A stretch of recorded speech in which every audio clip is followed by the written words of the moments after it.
میرا بھروسہ اسی عظیم ذات پر ہے، مجھے اس کی قدرت کی بڑائی معلوم ہے۔ نوح علیہ السلام نے واضح الفاظ میں اپنی قوم کو چیلنج دیا، لیکن کسی میں طاقت نہ ہوئی کہ وہ نوح علیہ السلام کا مقابلہ کر سکے۔ چنانچہ کہنے لگے، اسے چھوڑ دو، یہ مجنون اور بے وقوف ہے، نعوذ باللہ۔ بہرحال معاملہ اسی طرز پر چلتا رہا، یہاں تک کہ سال ہر سال گزر گئے، لیکن کوئی مسلمان نہ ہوا۔ پھر پہاڑ پر رہنے والے لوگ روز بروز برائی میں ترقی کرتے چلے گئے، اور جو لوگ شروع میں ایمان لائے تھے ان کے علاوہ اور کوئی شخص ایمان نہ لایا۔ نوح علیہ السلام انہیں مسلسل دعوت دیتے رہے مگر بے اثر، یہاں تک کہ اللہ تعالیٰ نے نوح علیہ السلام کی طرف وحی کی کہ اب کوئی شخص ایمان نہیں لائے گا۔ اللہ تعالیٰ سورہ ہود میں فرماتے ہیں، نوح کی طرف وحی کی گئی کہ آپ کی قوم میں سے جو ایمان لا چکے ہیں ان کے سوا اور کوئی اب ایمان نہیں لائے گا، پس آپ ان کے کاموں پر غمگین نہ ہوں۔ مطلب یہ تھا کہ آپ غم نہ کریں، اللہ کا حکم اب پورا ہونے والا ہے۔ غور فرمائیں، نوح علیہ السلام کے جذبے کو دیکھیے، مسلسل 950 سال تک دعوت دیتے رہے، لوگ انہیں جھٹلاتے رہے، لیکن پھر بھی ان سے نا امید نہ ہوئے۔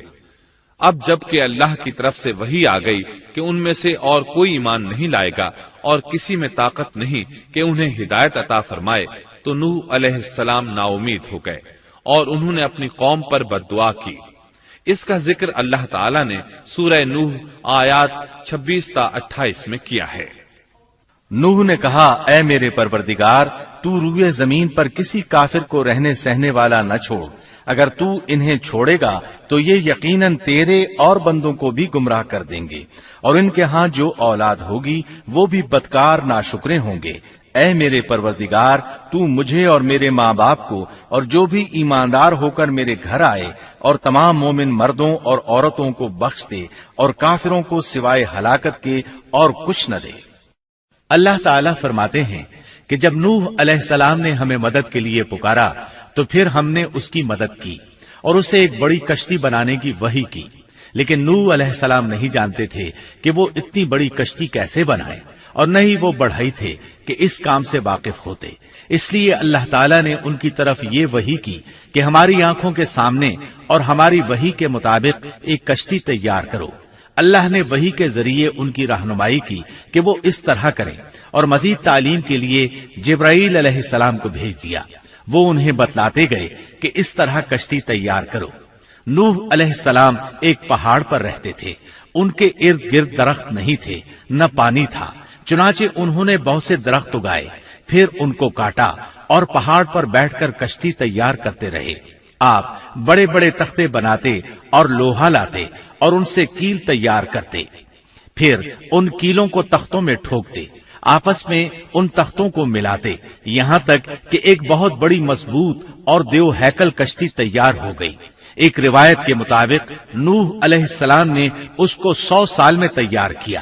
یہ تھی وہ کشتی جسے نوح علیہ السلام نے اللہ کی ہدایت کے مطابق تیار کیا تھا۔ سورۃ القمر آیت 13 میں ارشاد ہوتا ہے، اور ہم نے نوح کو اس کشتی میں سوار کیا جو تختوں اور کیلوں سے بنی ہوئی تھی۔ نوح علیہ السلام نے دعوت کا کام چھوڑ دیا اور کشتی بنانے لگے۔ وہ لوگ جب انہیں کشتی بناتے دیکھتے تو ان کا مذاق اڑاتے، کہتے، نوح پہلے تو نبی تھا، اب بڑھئی بن گیا۔ مزید کہتے، یہ کیسا مجنون ہے کہ پہاڑ پر کشتی بنا رہا ہے، تعجب ہے اس پر۔ اللہ نے ان کافروں کے مذاق کا ذکر سورہ ہود آیات 38 اور 39 میں کیا ہے۔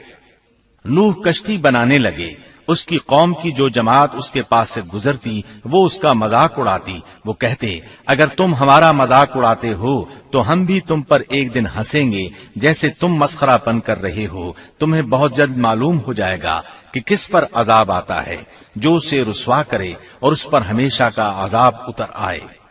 اس کشتی کا حلیہ ابن عباس رضی اللہ عنہما سے ایک روایت میں یوں آیا ہے۔ وہ بیان کرتے ہیں کہ نوح علیہ السلام نے پہاڑ پر ایک کشتی تیار کی اور اسے تارکول سے لت پت کیا۔ اسی وقت سے تارکول کا ظہور ہوا۔ اس کشتی کا طول 300 گز، اونچائی 30 گز اور عرض 50 گز تھا۔ ایک اندازے کے مطابق اس کا طول 1 کلومیٹر سے زیادہ تھا اور اس کی بلندی اور گہرائی کے بارے میں کہا گیا ہے کہ 30 ہاتھ تھی، اور یہ کشتی عام کشتیوں کی طرح اوپر سے کھلی ہوئی نہیں تھی، بلکہ جس طرح اس کو نیچے سے بند کیا گیا تھا اسی طرح اوپر سے بھی بند کیا گیا تھا، تاکہ اوپر سے جو بارش برسے وہ انہیں نقصان نہ دے، اور جس طرح نیچے والے غرق ہونے سے محفوظ رہیں اسی طرح اوپر والے بھی محفوظ رہیں۔ گویا وہ ایک گیند کی مانند تھی۔ اس میں الگ الگ 3 درجے بنائے گئے تھے، ہر درجے میں ایک دروازہ تھا، اور یہ 3 دروازے اس طرح تھے کہ ہر دروازے کے اوپر ایک دروازہ تھا۔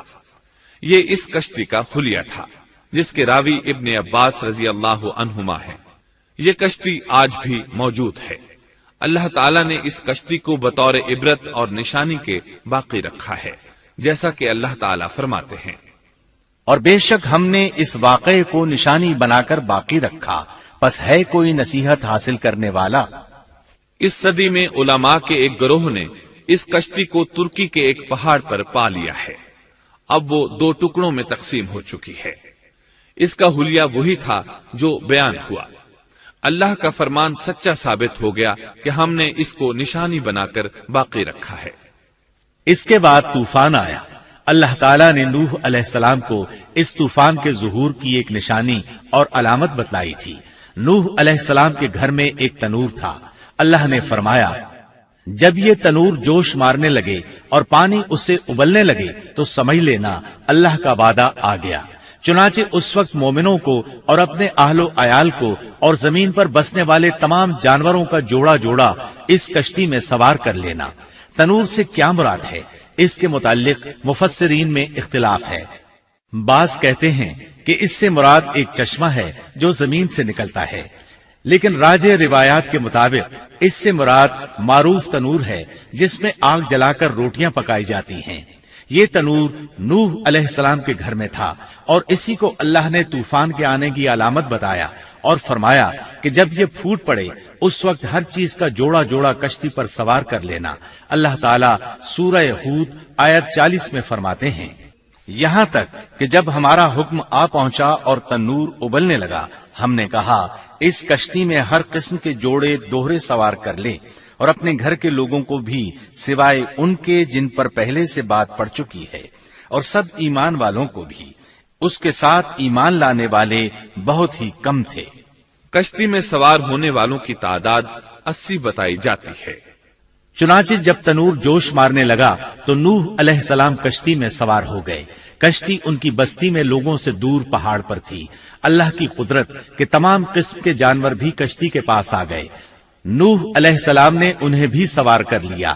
اللہ تعالیٰ سورۃ القمر آیات 11 اور 12 میں فرماتے ہیں، پس ہم نے آسمان کے دروازوں کو زور کی بارش سے کھول دیا اور زمین کے چشموں کو جاری کر دیا، پس اس کام پر جو پانی مقرر کیا گیا تھا خوب جمع ہو گیا۔ آسمان سے نازل ہونے والا اور زمین سے نکلنے والا پانی کتنا تھا، اس کا اندازہ اللہ ہی کو ہے۔ بہرحال اس پانی نے زمین پر رہنے والے انسان، چوپائے، حیوانات، غرض ہر چیز کو غرق کر دیا۔ اس بارے میں اللہ فرماتے ہیں، نوح نے اپنی قوم سے تنگ آ کر ہمارے حضور دعا کی، ہم تو ہیں ہی بہترین طور پر دعاؤں کے قبول کرنے والے۔ فوراً ان کی دعا قبول کر لی اور اس تکلیف اور ایذا سے انہیں بچا لیا جو انہیں کفار سے روز مرہ پہنچ رہی تھی، اور ان کی اولاد کو ہم نے باقی رہنے والی بنا دیا، یعنی انہی کی اولاد سے پھر سے دنیا آباد ہوئی، کیونکہ صرف وہی لوگ بچے تھے جو کشتی پر سوار تھے، اور ہم نے ان کا ذکر خیر پچھلوں میں باقی رکھا۔ نوح علیہ السلام پر تمام جہانوں میں سلام ہو۔ ہم نیکی کرنے والوں کو اسی طرح بدلے دیتے ہیں، وہ ہمارے ایماندار بندوں میں سے تھا۔ پھر ہم نے باقی سب کو غرق کر دیا۔ اللہ مزید فرماتے ہیں، جب پانی میں طغیانی آ گئی تو اس وقت ہم نے تمہیں کشتی میں چڑھا لیا تاکہ اس کو تمہارے لیے نصیحت اور یادگار بنا دیں، تاکہ یاد رکھنے والے کان اس کو یاد رکھیں۔ یعنی پانی اتنا زیادہ ہو گیا کہ اس سے تمام شہر، بستیاں، انسان اور جانور غرق ہو گئے، یہاں تک کہ پانی بلند پہاڑوں سے بھی اونچا ہو گیا، اور اتنے بلند پانی پر یہ کشتی نوح علیہ السلام اور ان کے ساتھیوں کو اپنے دامن میں سمیٹے اللہ کے حکم سے اور اس کی حفاظت میں پہاڑ کی طرح رواں دواں تھی، ورنہ اتنے طوفانی پانی میں کشتی کی حیثیت ہی کیا ہوتی ہے۔ نوح علیہ السلام کشتی میں سوار ہوئے اور انہوں نے اپنے ساتھیوں کو حکم دیا کہ وہ یہ دعا پڑھیں، اللہ ہی کے نام سے اس کشتی کا چلنا اور ٹھہرنا ہے، یقیناً میرا پالنے والا بڑی بخشش اور رحم والا ہے۔ یہی اللہ کا حکم آپ کو تھا کہ جب تم اور تمہارے ساتھی ٹھیک طرح بیٹھ جاؤ تو کہنا، سب تعریف اللہ ہی کے لیے ہے جس نے ہمیں ظالم لوگوں سے نجات عطا فرمائی، اور کہنا کہ اے میرے رب مجھے بابرکت اتارنا اور تو ہی بہتر اتارنے والا ہے۔ اللہ تعالیٰ نوح علیہ السلام کو نصیحت کر رہے ہیں کہ اللہ آپ کو اور آپ کے اہل کو نجات عطا فرمائیں گے۔ کشتی میں نوح علیہ السلام کے کافر بیٹے کے علاوہ تمام گھر والے سوار تھے۔ آپ کے کافر بیٹے کا نام کنعان تھا، وہ ایک طرف کھڑا تھا۔ نوح علیہ السلام نے اسے پکارا، میرے بیٹے اس کشتی میں آ جا اور کافروں کا ساتھی نہ بن، لیکن اس بدبخت نے کہا، میں ابھی کسی پہاڑ کی چوٹی پر پناہ لے لوں گا جو مجھے اس پانی سے بچائے گی۔ نوح علیہ السلام نے کہا، آج اللہ کے حکم سے کوئی بچانے والا نہیں مگر وہی جس پر اللہ رحم کرے۔ باپ اور بیٹے کے درمیان یہ گفتگو جاری تھی کہ ایک طوفانی موج نے اسے اپنی زد میں لے لیا اور اسے غرق کر دیا۔ نوح علیہ السلام سے اللہ نے وعدہ کر رکھا تھا کہ اللہ تعالیٰ اس کے اہل کو نجات عطا فرمائے گا۔ چنانچہ جب آپ کی آنکھوں کے سامنے آپ کا بیٹا غرق ہو گیا تو وہ پکار اٹھے، اے اللہ، میرا بیٹا میرے گھر والوں میں سے تھا اور تو نے مجھ سے وعدہ کیا تھا کہ میرے گھر والوں کو نجات عطا فرمائے گا، اور تو تمام حاکموں سے بہتر حاکم ہے، لہذا ناممکن ہے کہ تیرا وعدہ پورا نہ ہو۔ واضح ہو کہ نوح علیہ السلام کا اپنے بیٹے کے بارے میں بات کرنا بطور استفسار تھا، بطور بحث نہیں تھا۔ آپ وضاحت چاہتے تھے۔ اللہ تعالیٰ نے فرمایا، اے نوح، وہ تیرے اہل سے نہیں تھا کیونکہ وہ کافر تھا۔ کفر نسب کو ختم کر دیتا ہے۔ ایک مومن کا دوسرے مومن سے تعلق ایک مسلمان بھائی کے کافر بھائی سے تعلق سے زیادہ بڑا ہے، اور حقیقی اخوت وہ ہے جس کی بنیاد ایمان پر ہو۔ کفر تو نسبی تعلق کو کاٹ دیتا ہے، اس لیے اللہ نے یہ نہیں فرمایا کہ وہ کافر ہے، بلکہ یہ فرمایا کہ وہ تیرے اہل سے نہیں ہے۔ ہمارے لیے بھی یہی حکم ہے، کسی مومن کا کافر کے ساتھ رشتہ نہیں ہو سکتا۔ اس کے ساتھ اللہ نے نوح علیہ السلام کو نصیحت فرمائی کہ آپ ہرگز وہ چیز نہ مانگیں جس کا آپ کو مطلقاً علم ہی نہ ہو، اور ہم آپ کو نصیحت کرتے ہیں کہ جاہلوں میں اپنا شمار کرانے سے باز رہیں۔ جب نوح علیہ السلام یہ بات جان گئے کہ ان کا سوال واقعے کے مطابق نہیں تھا تو فوراً اس سے رجوع کر لیا اور اللہ تعالیٰ سے اس کی رحمت اور مغفرت کے طالب ہوئے۔ اس موقع پر انہوں نے دعا کی۔ نوح علیہ السلام نے کہا، اے میرے پروردگار، میں تیری ہی پناہ چاہتا ہوں اس بات سے کہ تجھ سے وہ مانگوں جس کا مجھے علم ہی نہ ہو۔ اگر تو مجھے نہ بخشے گا اور تو مجھ پر رحم نہیں کرے گا تو میں خرابی والوں میں ہو جاؤں گا۔ یہ دعا انہوں نے مانگی۔ اپنے بیٹے کے متعلق سوال کے علاوہ نوح علیہ السلام نے اللہ تعالیٰ کی کوئی نافرمانی نہیں کی اور نہ اپنے نفس پر کسی نافرمانی کو شمار کیا۔ کشتی نوح علیہ السلام اور ان کے ساتھیوں کو لیے پانی کی موجوں پر بلند ہو رہی تھی، اور زمین پر موجود ہر چیز، انسان، حیوانات، چوپائے، پرندے غرق ہو چکے تھے۔ ان میں کوئی بھی باقی نہیں بچا تھا۔ اگر کوئی زندہ بچا تھا تو کشتی والے۔ ابن عباس رضی اللہ عنہما سے روایت ہے کہ نوح علیہ السلام اور ان کے ساتھی 6 ماہ کشتی میں رہے، اور بعض روایات میں یہ بھی ہے کہ وہ محرم کی 10 تاریخ کو کشتی سے نیچے اترے۔ آخر اللہ کے حکم سے طوفان رک گیا۔ اللہ نے زمین کو حکم دیا کہ وہ تمام پانی کو نگل جائے۔ زمین نے سارا پانی نگل لیا، زمین خشک ہو گئی۔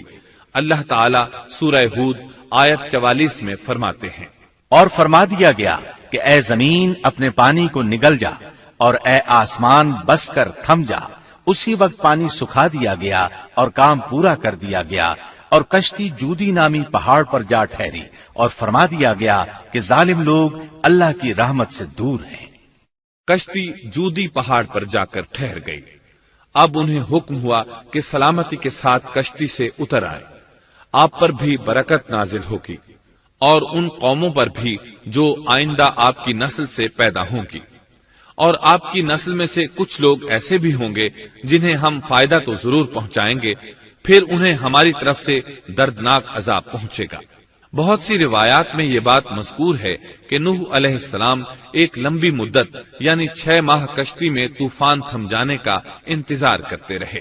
آپ نے طوفان کے حالات معلوم کرنے کے لیے ایک کبوتر بھیجا جو واپس آ گیا، اسے پاؤں رکھنے کو جگہ نہ ملی۔ اسے دوبارہ بھیجا گیا تو وہ پھر واپس آ گیا۔ چند دن بعد اسے پھر بھیجا گیا تو وہ اپنی چونچ میں زیتون کی ایک ٹہنی لیے ہوئے تھا۔ اس سے نوح علیہ السلام نے معلوم کر لیا کہ پانی زمین سے کچھ ہی اونچا رہ گیا ہے اور درخت وغیرہ اگ چکے ہیں۔ کچھ دن بعد اسے پھر بھیجا گیا۔ اس مرتبہ وہ واپس لوٹا تو اس کے پاؤں خاک آلود تھے۔ نوح علیہ السلام نے سمجھ لیا کہ طوفان رک گیا اور زمین خشک ہو چکی ہے۔ سیرت کی کتب میں یہ واقعہ موجود ہے۔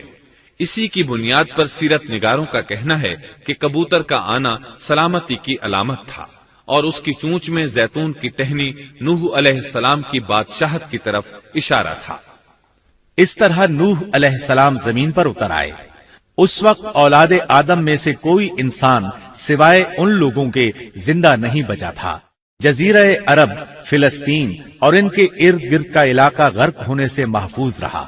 ان کے علاوہ تمام زمین غرق ہوئی تھی۔ سب کے سب طوفان کی نظر ہو گئے۔